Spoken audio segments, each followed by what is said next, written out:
Guys, ഇതാണ് നമ്മുടെ karate class. ഇവിടെ ഇപ്പോൾ ടെസ്റ്റ് ആണോ പ്രാക്ടീസ് ആണോ നടക്കുന്നത് നമുക്ക് അറിഞ്ഞൂടാ. നമുക്കിപ്പോൾ എന്തുവെന്ന് വെച്ചാൽ നമുക്ക് നോക്കാം. ഗൈസ്, ഇതാണ് നമ്മുടെ ബ്രൗൺ ബെൽറ്റ് ബാച്ച്. ഇതാണ് പർപ്പിൾ ബെൽറ്റ് ബാച്ച്. ഇതാണ് വൈറ്റ് ബെൽറ്റ് ബാച്ച്. ഇതാണ് നമ്മുടെ ഗ്രീൻ ബെൽറ്റ് ബാച്ച്. ഇതാണ് നമ്മുടെ ബ്ലൂ ബെൽറ്റ് ബാച്ച്.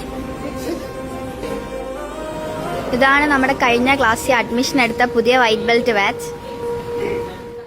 ഇതാണ് നമ്മുടെ യെല്ലോ ബെൽറ്റ് ബാച്ച്. ഇതാണ് നമ്മുടെ പുനലൂർ കരാട്ടെ ക്ലാസ്. നമ്മുടെ വീഡിയോ ഇവിടെ അവസാനിക്കുകയാണ്. പുതിയ വീഡിയോ ആയിട്ട് നമ്മൾ വീണ്ടും വരുന്നതായിരിക്കും.